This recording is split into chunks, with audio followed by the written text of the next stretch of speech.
Welcome back to the channel and welcome back to another edition of Where I Went Wrong. And in this edition of Where I Went Wrong, I'll be doing Where I Went Wrong, UFC Fight Night, Vera versus Cruz, no edits, just straight to the point.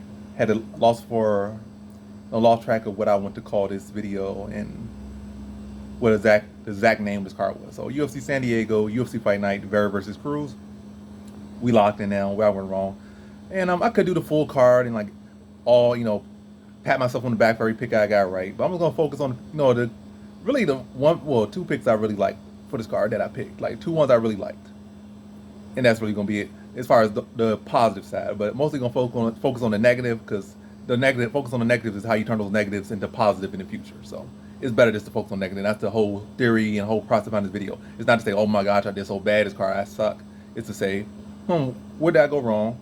And how could I improve upon this in the future, or what kind of lessons can I learn from these losses? Because sometimes it really ain't much you could do before. Because like I said, somebody could have one fight, another guy could have 10, 200 alley fights.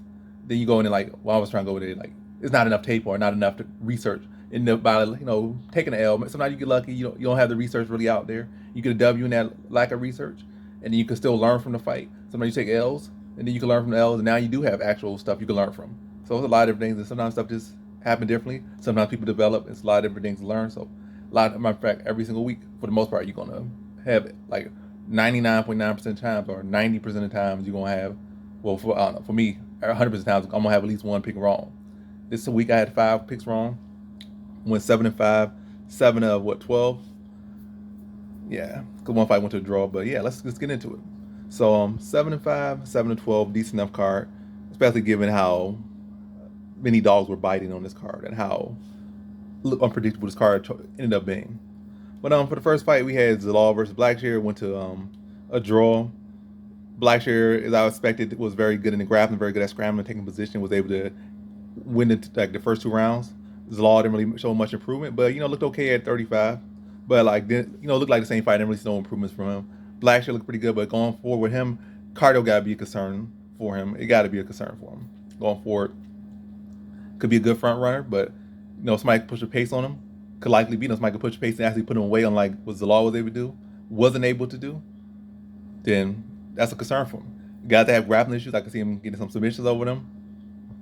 Or guys that don't really have finishing power, maybe he could get, like I said, get 2 rounds on them, and then just do just enough to keep this third round of 10-9 and stuff and win on them. So, but definitely I could see a very high pace pushing guy beating Blackshear or being issues for Blackshear. Guys with grappling deficiencies being easy money for Blackshear. And this is all. I feel like he's one of the same problems he had at 45. But I can see him getting some wins at this weight class, but still gonna see him run to a brick wall until he starts to make some improvements. But yeah, that's all I'm gonna say for that fight. Next fight, that's a win. I ain't going on that. But I will say with Quinlan, well, I can't even say nothing. I would say I should have held my confidence in Quinlan. I should have held my confidence instead of just completely just as far as on the betting perspective, just completely just erasing him off of there because I was so concerned about him testing positive for drugs and this and stuff. Like the fight kept falling through and he was tested positive for some steroid or something. So like, I don't know. He gonna come in like 2 inches shorter or 2 feet shorter. So like, I don't know. So I just kind of just avoided that one. I still kept my pick as my pick, but as far as the betting side, I just scrapped it. So that could have been some easy money as I was pre-expecting, but that wasn't the case because I just saw that the positive test, and I just removed myself from the situation.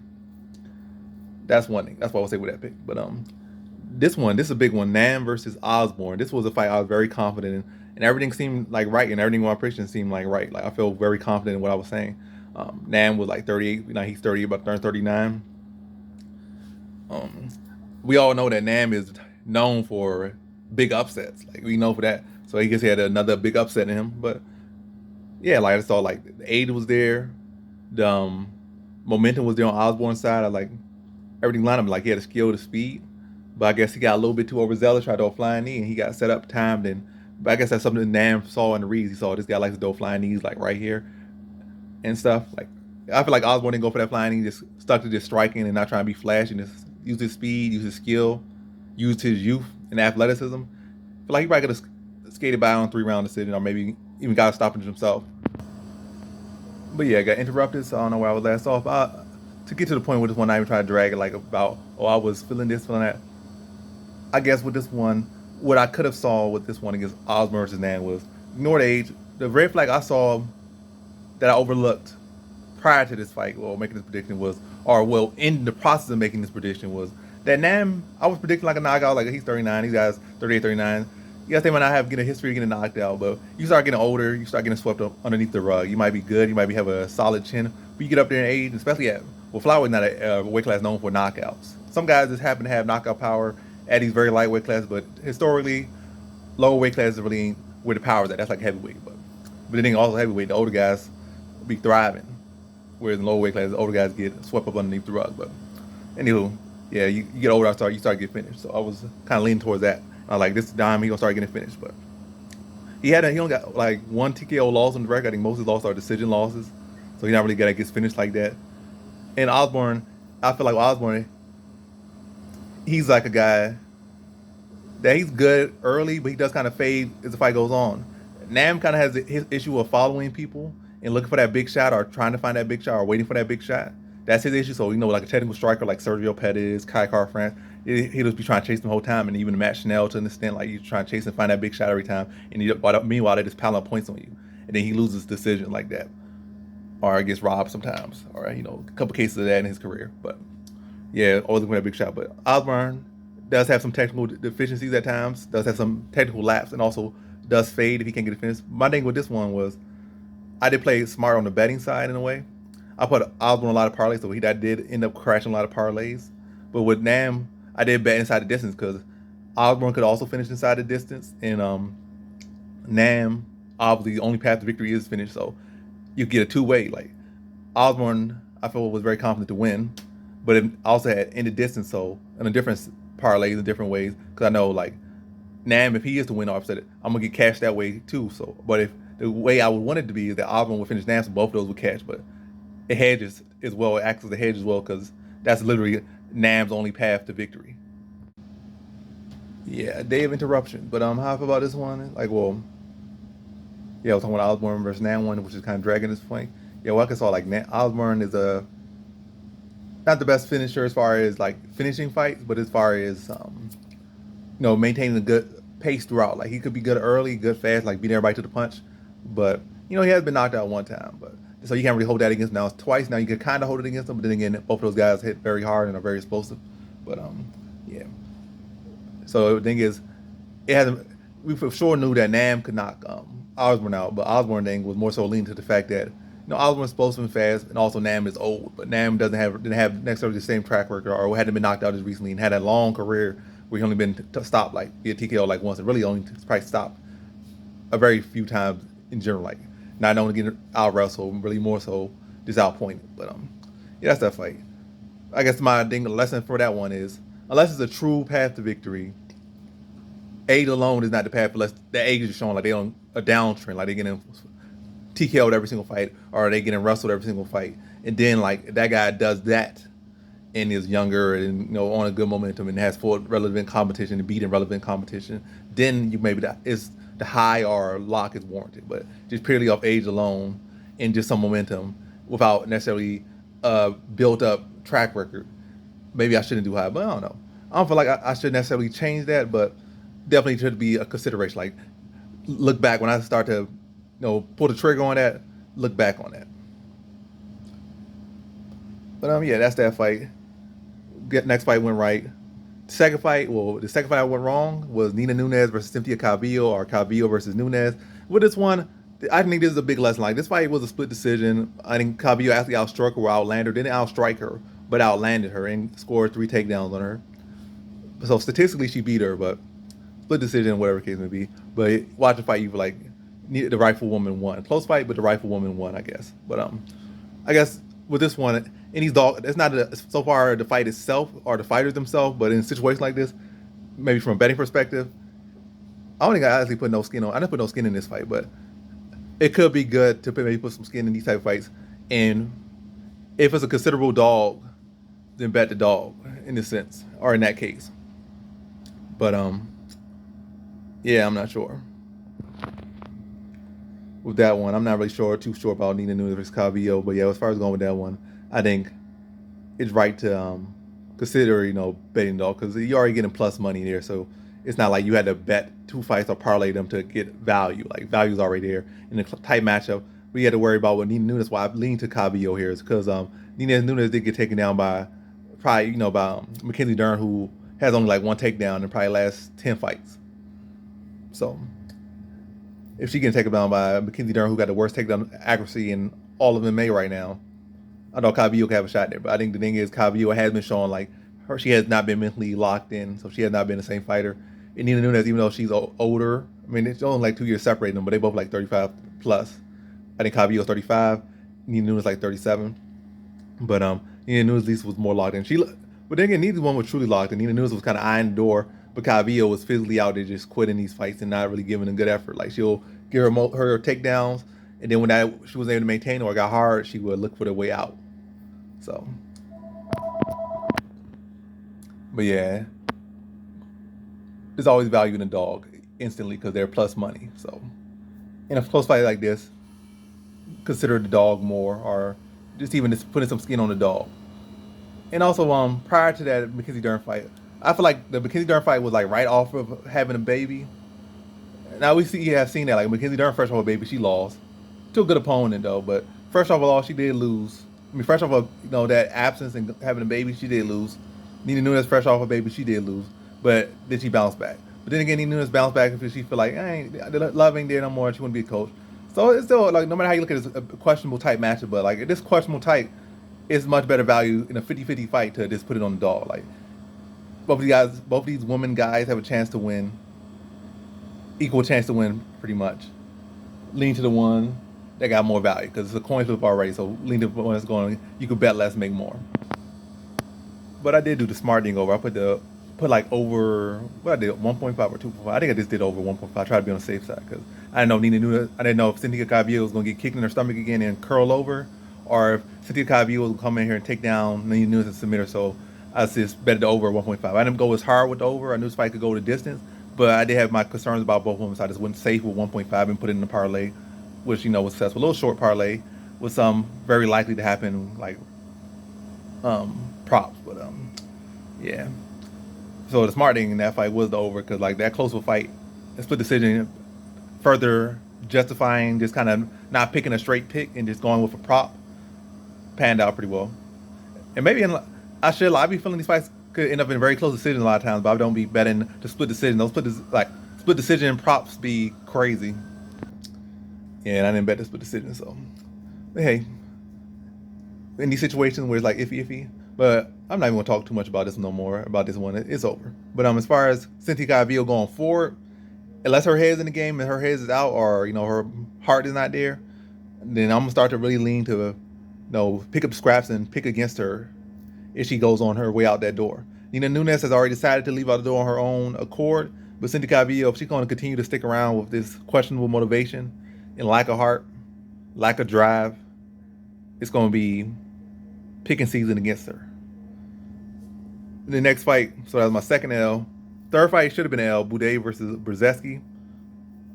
And I think Boudet wasn't able to execute his game plan as best he wanted to. He couldn't really lean against Brzezinski in the cage. And I know what's his name? Chris Barnett, like, it was easy against Chris Barnett because Chris Barnett already has the issue of getting pushed in the cage. Like, fat, about to go on vacation, Volante was able to put him against the cage a lot of time, relatively easy. So Boudet was like, that being part of his style was, tailor-made for him to beat up Chris Barnett. Brzezinski, bigger, longer. He was giving like 20 pounds, but still was better. That was not necessarily a weakness of his to get put against the cage, or definitely proven in this fight that that's not necessarily his weakness, at least not by a guy like Boudet. Maybe a better guy, higher level guy would be able to do that to him, but Boudet would struggle to do that. A lot of times with Boudet trying to follow, walk him down, take shots, and Brzezinski would just winning on points. How this fight will go in a rematch, we're not sure. Like, whoever make the better adjustments. A lot of times the guy who won before, even if he won by a controversial decision, he'll make the right adjustments because he already got one win in the column. And I don't feel like it was that bad of, well, it was a bad decision, but it wasn't like a bad thing case where he literally got like the tar beat out of him, and then the judges raised his hand, like he got 2 lumps on the head, got dropped like 2 times, and they gave it to him. Like, this man gonna knock you out next time. But like, a decision fight, obviously Brzezinski won, but the judge gave it to Boudet.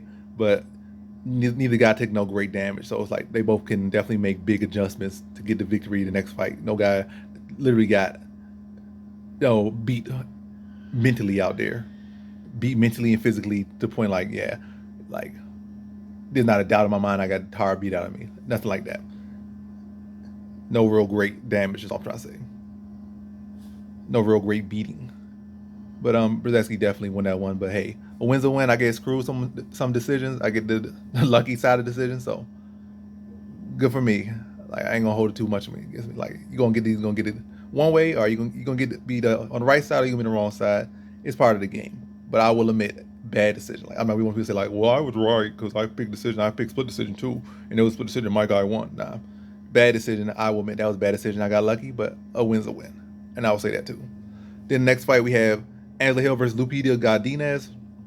And to be honest, I thought the judges were going to screw Lupita Godinez, not Lupita, but screw Angela Hill again, but they didn't. So miraculous. But I guess the thing with Angela Hill, they'll screw her in a decision that actually really means something for her. Because this fight right here wasn't like Lupita Godinez was like no fighter that had truly established herself. She wins one spectacular fight, she loses the next. Every time they try to, she tries to step in on short notice against a bigger woman or a more skilled woman. Like they'll give her like these, where she's at right now, these feeder opponents, and she'll look amazing. And people are like, oh my gosh, she's so good, she's so great, she's so this. Like, she just got a feeder. Like that one chick that's like 38 years old with poor grappling, obviously tailor-made. Then, well, you can say, oh, that's Angela Hill too. Angela Hill's a 38-year-old with poor grappling. But Angela Hill, she has been big. She just literally won with probably one of the best grapplers in the division, as I said. So, and she was in the ground grappling where she obviously lost the fight. Pretty clear. Competitive, but clear loss. But she was in there the whole time and against Johnny Roba and was holding her own. So Johnny Roba was literally at the upper echelon of the division or middle to upper echelon, whereas Godinez is kind of on the bottom end. Like she's a star, not a star. She's like a young rising talent, but she's beating people where she's at or below where she's at. Then she's like try to jump up a weight class, and now then she try to jump up her own weight class, catch weight in her own weight class. Like where Angela Hill might not be the very best at the weight class, but she can hold her own with the very best at this weight class, and has fought some of the very best. Literally fought some of the greatest fighters. Matter of fact, she fought like 3 of the champs of this weight class, or 2 of the champs at this weight class. She fought Andrade. She fought what's her name? Well, Gadelia wasn't champ. She fought current champ right now. I forget her name right now.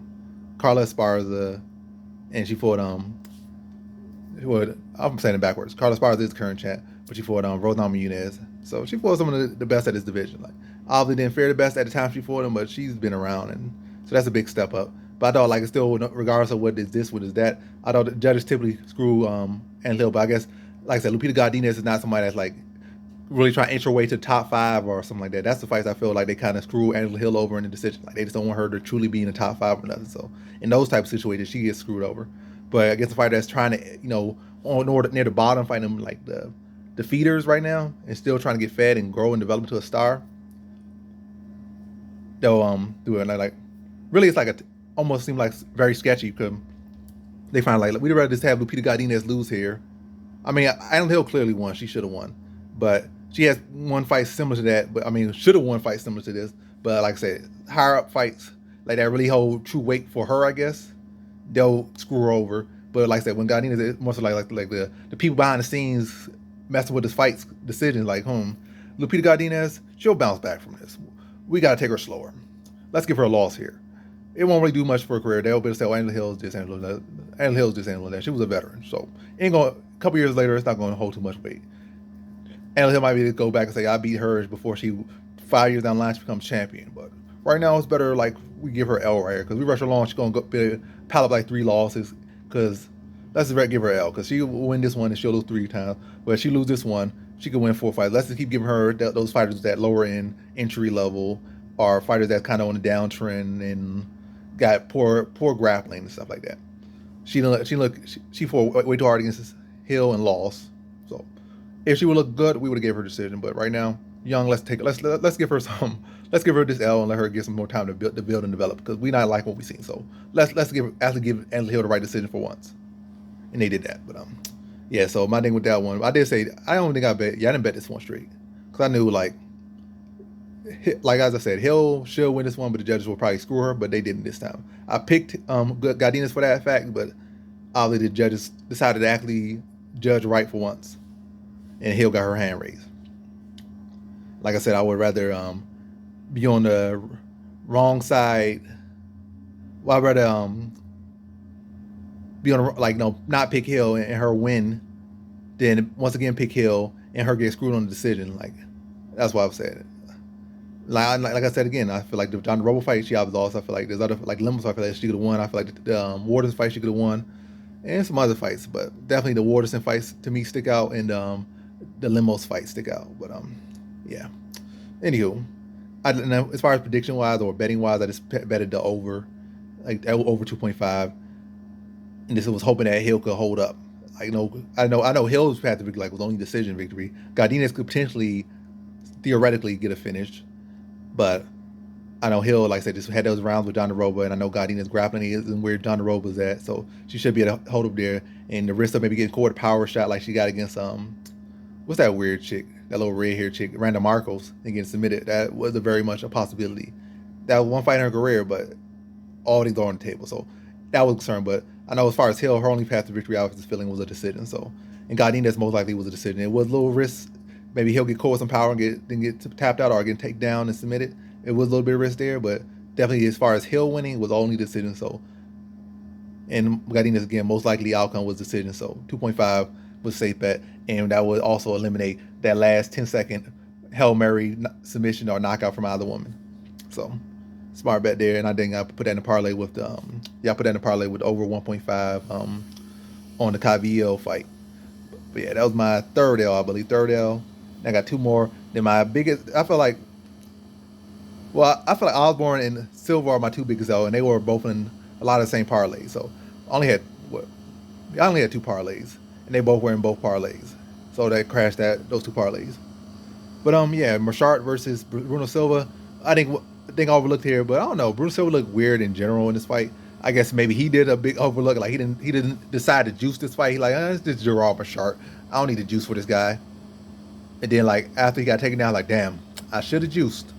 And then from there he looked flat, and then Marchart just did his way with him. But I guess just looking at it from a technical aspect and not trying to be funny or trying to look too deep into this, look at a fighter is a fighter, and they who are who they are. The way I could look at Silva versus Marchart is, yes, Silva hadn't really been lost to submission and grappling, well, hadn't been tapped out in a long, long time, and had a pretty long, lengthy career. Like it's not like he just became a fighter when he had the UFC. This guy been around for a very long time. You know, fighting at high levels in other organizations. And I think early on he did have issues getting grappled and tapped out, but had it turned it around and started knocking people out and not having issues. Well, he would have issues, but he would still just turn around and win those fights. And even the fight in the UFC, he had an issue with Andrew Sanchez for like 2 rounds and got the finish in the 3rd round. But I just feel like he would be a touch Marchart. But one thing I gotta say with Bruno Silva, it's not like he ever been the most cleanest, prettiest striker. So a lot of times it is winging. And Marchart, like, to his credit, he's not he's not the biggest slouch on striking. He's okay on striking as well. So, and he did have necessarily more paths to victory. Like Silva, you just gonna see knockout. Marchart could get a knockout, could get a submission, could get a decision. I did my parlay with this one was in the distance. So, yeah, like I said, it was in the parlay, and it was hedge as well because I had Silva in a lot of parlays. My head for it was in the distance. Marchart almost got a decision, so that would have messed me up. I'm glad he got that in the distance and was able to finish him, because at that point I was like, my guy already lost, so hopefully he finished my guy too, so I get my hedge right. So Marchart got the hedge. I was happy to get that hedge, but still Bruno Silva, yeah, it's like not the most polished striker. So I guess the most proven path to beat Marchart is somebody that sturdy takedown defense and far the UFC level a bit above the average level of striking, because not like Marchart, no amazing striker. So, like, look at the Jocko fight. I picked that perfectly. I feel like that was fight, like, stylistically wise, favorite Jocko. Jocko, pretty decent striker, and he's good against grapples, good at stuffing takedowns. So he pretty much dog walked Marchart for 3 rounds and got a victory. So that's basically like the blueprint to beating Marchart, pretty clear. But you got any bit of questions on the ground, Marchart can exploit that. And also, like I said, you got to kind of swing wild, similar to his other big win, Makhmud Muradov. Like, Muradov is so flashy, so fast, so athletic and stuff, but he does wing shots, and he does, like, not conserve his energy a lot of bouncing, a lot of swinging, a lot of overcommitting the shots. And Marchart was just able to, like, let him settle down and take advantage of him, and then hurt him and then tap him out, similar to what he did with Silva. Like, well, he got Silva down early. Makhmud Muradov, at least initially when he has energy, He does defend takedowns well, but does spend a lot of energy. And what she did, spend a lot of energy, hurt Rashad a couple times. Then Rashad was able to find his moment as he slowed down, caught him, and then kept catching him. Then eventually tapped him out. So I guess a more polished striker can't really rely on. I mean, he did lose to Thiago Santos at one point, which I feel not exactly a quite direct comparison, but they aren't too far apart necessarily. I know Thiago still was much more explosive and be doing spinning back kicks and flying knees, and he is far more diverse. But yeah, I just think my mistake with this one, as far as Bruno Silva, is just too confident, overconfident in this one. I just overlooked Machart, and it came back to bite me. Overlooked him, but again, I gotta see good takedown defense and more polished, more clean striking, more conservative with, or at least more sharp with it. Can't just rely on just brute force. It's an opportunity, but I guess the thing smart thing in a battle with a brute and Machart, then just go with in the distance, because either Machart gonna outlast them, then tap them out, or just corral them, then tap them out, or the brute's gonna knock Machart out. But a composed guy with decent takedown defense and solid striking gonna beat Machart every single time. So in that case, pick them and then probably in the distance. And I think Machart, every time he loses, for the most part, unless a guy like don't really got power, like well, Jocko does be having power sometimes, but unless they had like real clean and a clean track record knocking people out, then probably be in the distance. But yeah, Machar still who he is. He's at the end of the day, he still is who he is. It's that I overlooked him. In case he showed anything new, or Bruno Silva was this and that. It was a bad prediction, overlooking what was already there. So that was probably the worst prediction I made for this week for that card. And Osborne, I don't feel like that was a bad kid, given everything factoring it. It was just, it is what it is. But it was the prediction was there. I mean, yeah, the research was there. I just made sloppy overlooking right there, flat out overlooking. So again, with Mershart, the high confidence one would be a guy that's more composed. Composed would take down offense and a better striking. Like, like composed striking. Like, I'm not saying better striking. I'm saying more composed.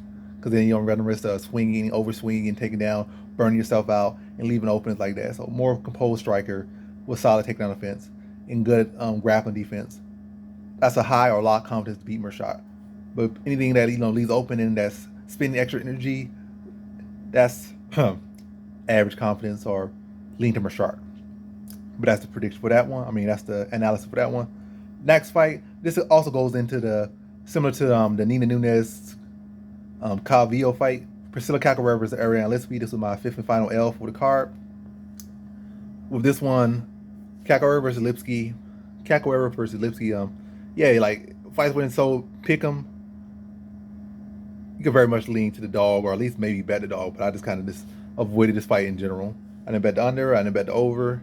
I ain't bet nothing for this one. But Lipsky versus Cacarera, I felt like Lipsky was a more polished fighter, but Cacarera is definitely a tank.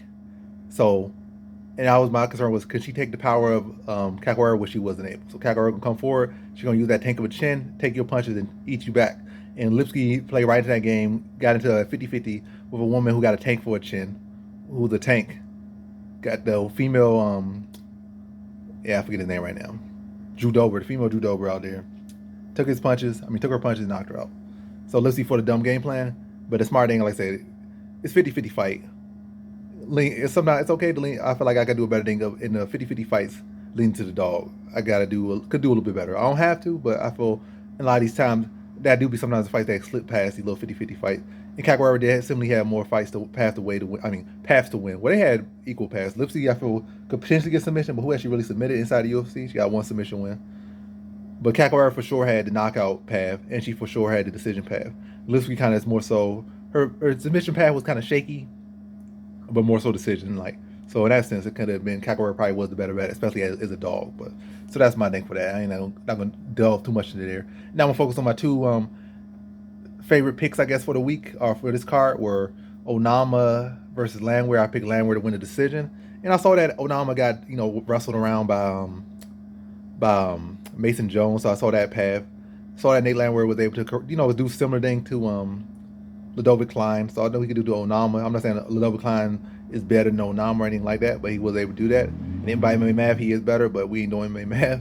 But it's not even about MMA math. It's the fact that Landwehr, could press forward. Onama wasn't as sharp as a lot of people were expecting about his punches. He was dropping. Was doing pretty well early, but it wasn't like he was so clean and precise and like sharp that he could keep doing it, and really put him out there. It was just enough he could tag him a couple times, but not really follow through. And Lambert could just keep putting the pressure on, keep walking him down, tire him down, then really start to get those takedowns. So it was a perfect prediction. Even though Lambert did try to get you a couple times where he was close to getting finished or got, playing around too much, but solid pick. So I'll pat myself on the shoulder for that one. Final one, Vera versus Cruz, predicted fourth round TKO. Was fourth round TKO. Vera just needed time to fill him out. Vera's a slow starter. He likes and he even said it. Well, as far as his approach to why he was a slow starter for this fight against Cruz. Well, he dropped him like just about every single round, but his approach was like, I got more rounds to work. I got to drop him. I'm not gonna rush it. Not gonna burn myself out. The finish will materialize, and it did materialize. So you just fill him out, touching him, and then just looking for that finish and setting it up. And eventually was able to set up in the fourth. So I knew the first two rounds, at least the first round, that Vera. I'm really gonna say really the first two rounds, Vera wasn't going to put him away in those first two rounds. He wasn't. Cruz is tough. He's pretty durable.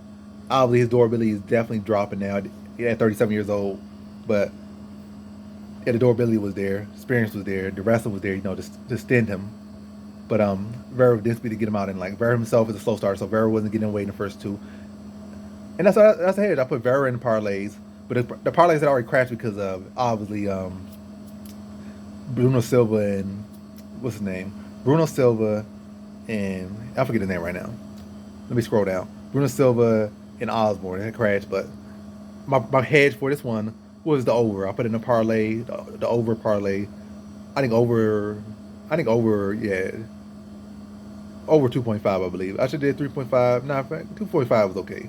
Over 2.5 was the hedge. Got a decent odds, but yeah. So Vera was definitely gonna go over 2. The third round over 2.5. Why didn't go over 3.5? Because I know 2 rounds he might go slower. He's not gonna get a finish in the first 2 rounds. Cruz, also the over with cash if Cruz wins, because Cruz is only gonna win by decision. So it's a perfect hedge. So if Cruz somehow wins, it's only gonna be decision. Vera naturally gonna be a slow starter, so he's gonna the first 2 rounds, but it's in that 0.5 that's kind of sketchy. And I feel like the third round was kind of at points oh my gosh, he might finish him before that 2.5. But then that passed. My ultimate prediction was 4th round, but I bet it just the over is a hedge. So anyway, so that cashed. Vera versus Cruz over 2.5, but yeah, he played it smart. Well, he is not played smart. He just did his style. First 2 rounds down. Third round was a little bit dicey for me because I was on that 2.5 early, but yeah. Third round, then the 4th round found it, put him away.